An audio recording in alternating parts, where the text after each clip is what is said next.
জানিয়ে দেব সর্বশেষ আপডেট বাংলা সংবাদ। শুরুতেই শিরোনাম। ভারতকে সব উজাড় করে দেওয়ার পরিণতি হবে ভয়াবহ, বললেন রুহুল কবির রিজভী। থাকছে বিস্তারিত প্রতিবেদনে। জানিয়ে দেব মিয়ানমার ইস্যুতে ফখরুলকে চ্যালেঞ্জ জানালেন কাদের। থাকছে বিস্তারিত প্রতিবেদনে। সবশেষে জানিয়ে দেব বিএনপিতে ব্যাপক রদবদল নিয়ে নেতাদের ভাবনা। থাকছে বিস্তারিত প্রতিবেদনে। এতক্ষণ শিরোনাম শুনছিলেন, এবার বিস্তারিত। বিএনপির সিনিয়র যুগ্ম মহাসচিব অ্যাডভোকেট রুহুল কবির রিজভী বলেছেন, ভারতের সামরিক এবং বেসামরিক পরিবহনের জন্য বাংলাদেশের উপর দিয়ে রেল লাইন নেটওয়ার্ক তৈরি করার উদ্যোগ গ্রহণ করেছে ভারতীয় রেলওয়ে বোর্ড। এতে একটি স্বাধীন ও সার্বভৌমত্ব দেশের ইন্টেলিজেন্স ব্যবস্থা ভেঙে পড়বে। দেশের জনগণের ইচ্ছার বিরুদ্ধে বাংলাদেশের নতজানি সরকার যদি এই রেল লাইন নেটওয়ার্ক বাস্তবায়ন করে, তাতে স্বাধীন বাংলাদেশের অস্তিত্বকে ক্রমাগতভাবে মিলিয়ে দেওয়া হবে। তিনি বলেন, দখলদার সরকার জোর করে টিকে থাকার জন্য জাতীয় স্বাধীনতা ও সার্বভৌমত্ব বেচতে শুরু করেছে। ভারত প্রায় প্রতিদিনই সীমান্তে আমাদের লোক হত্যা করছে। সরকারের সব উজাড় করে দেওয়ার এই পরিণতি হবে ভয়াবহ। মঙ্গলবার 18 জুন রাজধানী নয়াপল্টনে বিএনপির কেন্দ্রীয় কার্যালয়ে এক সংবাদ সম্মেলনে এসব কথা বলেন তিনি। রিজভী বলেন, প্রতিদিনই যেখানে বিএসএফ কর্তৃক বাংলাদেশিদের জীবন যাচ্ছে, যারা বাংলাদেশের মানুষের মানবাধিকার ও মানবতার তোয়াক্কা করে না, তারাই যদি বাংলাদেশের বুকের ওপর দিয়ে সামরিক ও বেসামরিক পরিবহন উত্তর পূর্ব ভারতের দিকে ধাবিত করে, তাহলে বাংলাদেশের দুর্বল সার্বভৌমত্বের বাকি অংশটাও নিঃশেষ হয়ে যাবে। যারা বাংলাদেশের জনগণের বিরুদ্ধে গণহিংসার মনোভাব পোষণ করে, তাদের কাছে বাংলাদেশের সার্বভৌমত্বের চাবি তুলে দেওয়া হবে এই ব্যবস্থাপনার মাধ্যমে। তিনি বলেন, হিন্দু হিন্দুস্তানের চেতনায় এক সাম্প্রদায়িক আগ্রাসী রাষ্ট্রে পরিণত হয়েছে ভারত। সংবিধানে ধর্মনিরপেক্ষতা সন্নিবেশিত থাকলেও বাস্তবে প্রবল আকারে চর্চিত হচ্ছে সাম্প্রদায়িক ভেদাভেদে। রাজনৈতিক বহুত্বের কণ্ঠস্বর সেখানে ক্রমাগত স্তিমিত হচ্ছে। দেশের মানুষ জানে যে শেখ হাসিনা অনেক গোপন চুক্তি করেছেন, এখন সেই চুক্তিগুলির স্বরূপ প্রকাশিত করতে শুরু করেছে। আর সেজন্য বাংলাদেশের বুকের ওপর দিয়ে রেলওয়ে নেটওয়ার্ক স্থাপন করে দিয়ে গোপন চুক্তিকে এখন দিনের আলোতে নিয়ে আসছেন। জনগণের মতামত ছাড়াই শেখ হাসিনা নিজের অহংকে বাস্তবায়িত করতে দেশের ভেতর দিয়ে রেলপথ নির্মাণের অনুমতি দিচ্ছেন, শুধুমাত্র নিজের অবৈধ ক্ষমতার নিরাপত্তা নিশ্চিত করতে বলে মন্তব্য করেন রিজভী বলেন, এর কারণ হচ্ছে তিনি ভোটারবিহীন দামি নির্বাচনে নির্বাচিত দেশের প্রধানমন্ত্রী। বিএনপির সিনিয়র এই নেতা আরও বলেন, ব্যাপক বেকারত্ব, চরম মুদ্রাস্ফীতি, জাতীয় রিজার্ভের ভয়াবহ পতন, কঠিন ডলার সংকট, বিপুল পরিমাণ খেলাপি ঋণ এবং ব্যাংকগুলো খালি হয়ে যাওয়া, জ্বালানির নিশ্চয়তা ছাড়া একের পর এক ভাড়াভিত্তিক বিদ্যুৎ উৎপাদন কেন্দ্র নির্মাণ, হাজার হাজার কোটি টাকা ভর্তুকি দেশের অর্থনীতির কোমর ভেঙে দিয়েছে। ব্যক্তিগত আয় ও জীবনযাত্রার মান দিন দিন প্রকট হচ্ছে। দেশের আর্থিক খাত এখন সবচেয়ে বিপর্যস্ত ও নিরাপত্তাহীন জানিয়ে তিনি বলেন, নৈতিকতাহীন অপচয়, অনিয়ম, দুর্নীতি ও অব্যবস্থাপনার কারণে ব্যাংক খাত এমন খাদের কিনারে। ভয়াবহ আর্থিক খাতের দুরবস্থা থেকে মানুষের চোখ সরানোর জন্য সরকার এখন নানা তামাশা ও চক্রান্তের আশ্রয় নিয়েছে। এবারে ঈদে মানুষ নিরানন্দে দিন কাটিয়েছে। ব্যাংক থেকে ঋণ নিয়ে গরু খামারিরা গরু বিক্রি করতে না পেরে চরম দেনাগ্রস্ত হয়ে পড়েছে। প্রস্তাবিত সাইবার নিরাপত্তা আইনের সমালোচনা করে রিজভী বলেন, মানুষের মত প্রকাশ ও বাক স্বাধীনতা আরও বিপজ্জনক পরিস্থিতির মধ্যে পড়তে যাচ্ছে বলে বিভিন্ন আন্তর্জাতিক সংগঠন অভিমত প্রকাশ করেছে।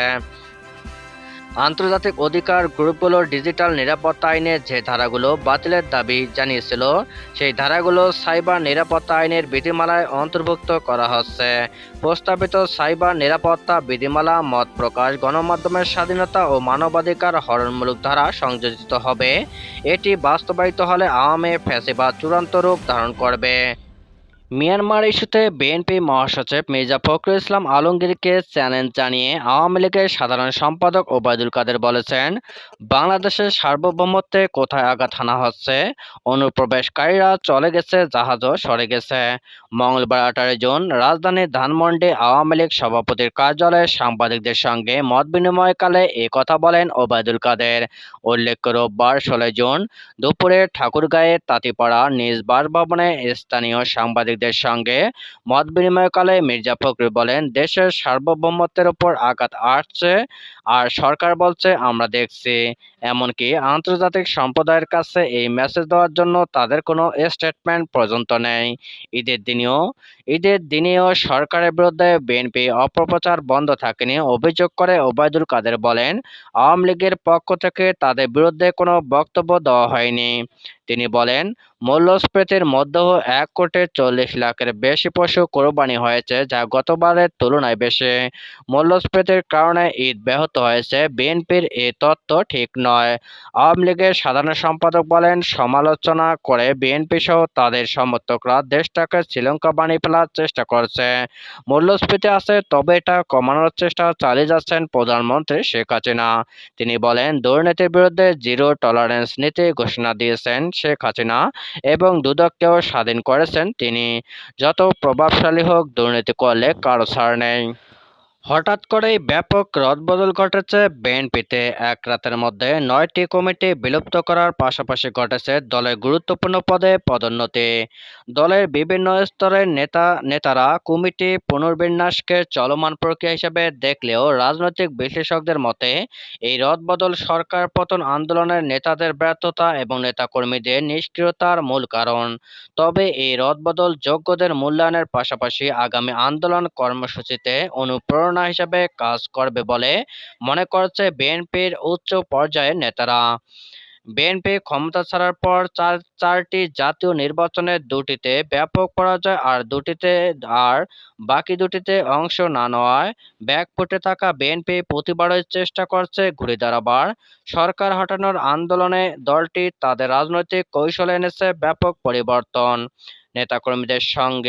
নেতাকর্মীদের সঙ্গে নিয়ে জোটগত ও যুগপৎ আন্দোলন করলেও কাঙ্ক্ষিত লক্ষ্য অর্জনে সফল হতে পারেনি তারা। প্রতিবারই আন্দোলন শেষে ব্যর্থতার কারণ খুঁজছে দলের হাইকমান্ড। বিভিন্নভাবে দলীয় নেতাদের অবস্থান বদল করলেও কিছুতেই সফল হতে পারেনি দলটি। গত বছরের 28শে অক্টোবর মহাসমাবেশের দিন রাজনীতির মাঠ থেকে ছিটকে পড়া বিএনপি গত 13 জুন এক রাতে গুরুত্বপূর্ণ 4টি মহানগরসহ 9টি কমিটি ভেঙে দেয়। এছাড়াও তারা পরিবর্তনে আনে ছাত্র ও যুব সংগঠনের মধ্যেও। যুবদলের কেন্দ্রীয় কমিটি বিলুপ্তির সঙ্গে সঙ্গে ঘোষণা করা হয় ছাত্রদলে 260 সদস্য বিশিষ্ট কেন্দ্রীয় কমিটি। ভাইস চেয়ারপারসনের উপদেষ্টা, যুগ্ম মহাসচিব ও নির্বাহী কমিটিসহ মিডিয়া সেল এবং কৃষক দলেও আনা হয় ব্যাপক রদবদল। কমিটিগুলো মেয়াদ উত্তীর্ণ হওয়ায় এমন সিদ্ধান্ত নেওয়া হয়েছে বলা হলেও মূলত কারণ অন্য। জানা গেছে, সঠিক সময়ে ভূমিকা রাখতে না পারার পাশাপাশি নেতাদের নিষ্ক্রিয়তা ক্ষুব্ধ করেছে হাইকমান্ডকে। বিএনপি হাইকমান্ড মনে করে, এ কারণেই গত আন্দোলনে সফলতার ফসল ঘরে তুলতে ব্যর্থ হয়েছে তারা। এ বিষয়ে নেতাদের বক্তব্য অবশ্য ভিন্ন। বিএনপি চেয়ারপারসনের উপদেষ্টা জয়নুল আবেদিন ফারুক বলেছেন, দীর্ঘদিন ধরে কাউন্সিল হচ্ছে না, দলের অনেক পোস্ট ফাঁকা আছে। আমি নিজে একজন পদধারী নেতা, আমি পদ ধরে রেখেছি, কোনো কার্যকরী ভূমিকা রাখতে পারছি না, সেটা আমার বয়সের কারণে বা অসুস্থতার কারণে। যাই হোক, সবকিছু বিবেচনা করে দলের ভারপ্রাপ্ত চেয়ারম্যান দলের সিনিয়র নেতাদের সাথে আলোচনা করে দলের মধ্যে পরিবর্তনের এই প্রক্রিয়া শুরু করেছেন। অন্যদিকে যুগ্ম মহাসচিব হাবিবুন নবী খান সোহেল মনে করেন, ব্যর্থতার দায় নয়, বরং নতুন করে আন্দোলনের কর্মকৌশল নির্ধারণের উদ্দেশ্যেই দলের মধ্যে এই পরিবর্তন। তিনি বলেন, দলীয় কর্মসূচিগুলো যারা ভালোভাবে ও সফলভাবে পালন করেছেন তাদের মূল্যায়ন করতে হবে, আর যারা ভূমিকা রাখতে পারেনি তাদের সেই অনুযায়ী ব্যবস্থা নিতে হবে। একটি দল তো হাওয়ায় চলে না, তাকে সবকিছু দেখতে হয়। একটা কমিটির মেয়াদ শেষ হলে সেখানে নতুন কাউকে আনতে হয়, এটাই নিয়ম।